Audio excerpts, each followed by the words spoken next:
अगर राम को अयोध्या वासियों ने ठुकराया है तो राम भी उनको ठुकराएंगे। उनको कैसे हरा दिया जो 90 के दशक की वो शाम, जब लाखों की संख्या में राम भक्तों को, साधु संतों को यहाँ गोलियों से बूंद दिया था और उन्हीं को जिता दिया। चीन और पाकिस्तान के एजेंट भी यहाँ लगे थे हराने के लिए। निजी स्वार्थ कहीं लग गए होंगे, चंद रुपए दिख गए होंगे। ये अयोध्यावासी भगवान के नहीं हुए तो योगी मोदी के क्या होंगे। भाजपा के राष्ट्रीय अध्यक्ष ने कह दिया था कि आरएसएस की जरूरत अटल जी के समय थी, अब हम बहुत मजबूत हैं।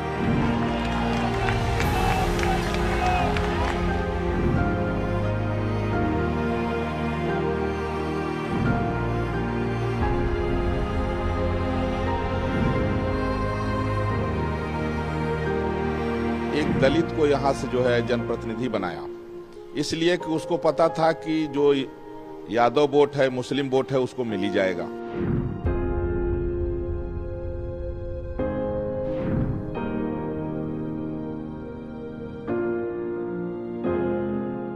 दिसंबर 1992 का वो कालिख जो राम भक्तों ने पूरे देश से आकर अयोध्या में विध्वंस कर दिया था, लेकिन राम मंदिर बनने के उपरांत ये जो कालिख अयोध्या वासियों के मस्तक पर लगा है, ये शायद हजारों हजार वर्ष तक ना ध्वस्त हो और ये जीवन भर हिंदू, अयोध्या का हिंदू अपने मस्तक पर लेकर घूमेगा और नमक हराम की तरह देखा जाएगा।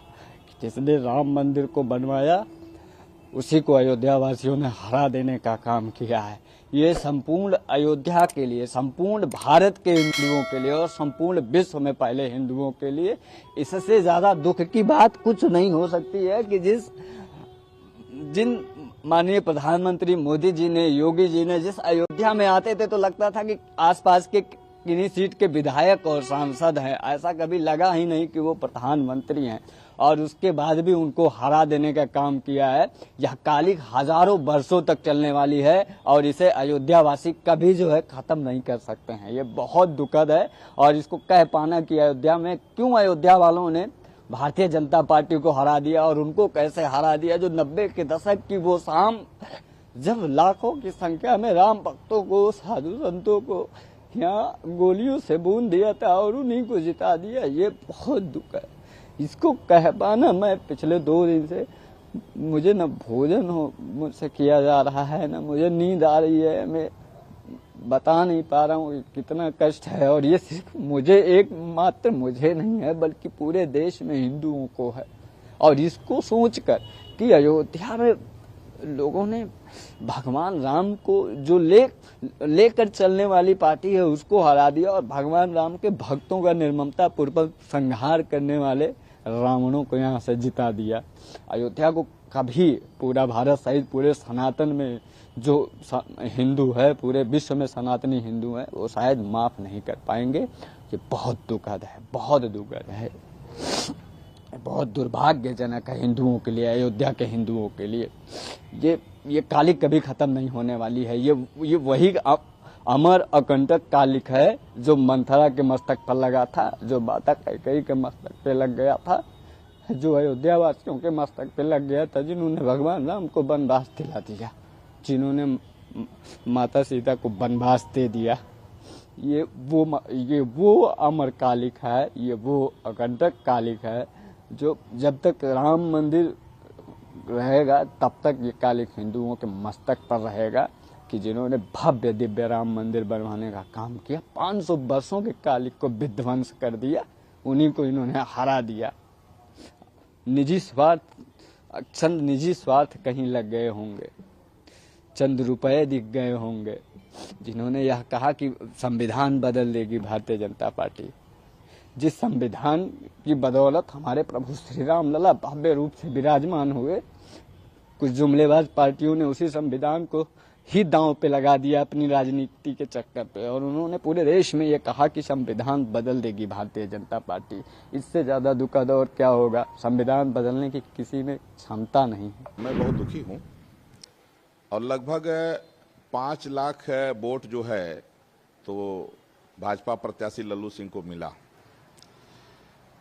अब उसमें विपक्ष जो है षड्यंत्र में सफल रहा। विपक्ष ने क्या किया कि एक दलित को यहाँ से जो है जनप्रतिनिधि बनाया, इसलिए कि उसको पता था कि जो यादव वोट है, मुस्लिम वोट है, उसको मिल ही जाएगा।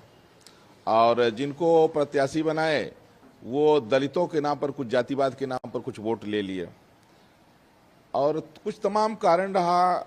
एक बार जो है तो भाजपा के राष्ट्रीय अध्यक्ष ने कह दिया था कि आरएसएस की जरूरत अटल जी के समय थी, अब हम बहुत मजबूत हैं, तो हिंदू संगठनों की उपेक्षा भी इसमें कारण रहा। और दूसरा एक जो बड़ा कारण था अयोध्या की सीट हारने का, तो चीन और पाकिस्तान के एजेंट भी यहां लगे थे हराने के लिए, क्योंकि वो देख रहे थे कि भारतीय जनता पार्टी जो है उसका जो राजनीति का केंद्र है वो राम मंदिर है। तो चीन और पाकिस्तान के एजेंट यहाँ रात रात घूम करके, और वो जो है यहाँ पैसा भी काफ़ी बांटे हैं, तो वो दलितों को और ओबीसी को जो है तो समझाने में और खरीदने में कामयाब रहे। हालांकि हम लोग शर्मिंदा हैं, और जो राम भक्तों के ऊपर गोली चलाया उसका प्रत्याशी जीत गया, जिसने राम मंदिर बनाया उसका प्रत्याशी हार गया। यही कुछ जो है कल्याण समय के समय में भी हुआ था। ये अत्यंत दुखद रहा, और यह कमी जल्दी पूरी भी होगी। ये अयोध्यावासी दोगले हैं, जब भगवान राम के नहीं हुए तो ये किसी के होंगे, ये किसी के नहीं हो सकते।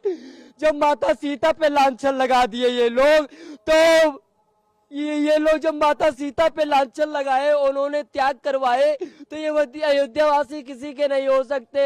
ये अयोध्यावासी भगवान के नहीं हुए तो योगी मोदी के क्या होंगे। ये दोगले हैं। जब भगवान राम गए थे लंका पे चढ़ाई करने के लिए, उस समय भी अयोध्यावासियों को लेके भगवान नहीं गए थे। उनको मालूम था कि अगर अयोध्यावासी को लेके जाएंगे तो वास्तव में धोखा कर देंगे, ये रावण से समझौता कर लेंगे, इसीलिए वो लेके नहीं गए। इसीलिए ये अयोध्यावासी पे कभी विश्वास मत करना। जो राम को लाए थे अब उनको लाए थे, लाएंगे, यही नारा अयोध्यावासी पहले कर रही थी। अब कहाँ गया वो नारा, अब कहाँ गया जो राम को लाए थे। तुम लोगों ने ठुकरा दिया। तुम्हारे लोगों के जीवन पे धिक्कार हो, ऐसे अयोध्यावासी पे धिक्कार हो। और मैं कहना चाहता हूँ कि जो राम को ठुकराता है उसको दुनिया ठुकराती है। अगर राम को अयोध्यावासियों ने ठुकराया है तो राम भी उनको ठुकराएंगे। ये वो अवस्था भविष्यवाणी है संतों का।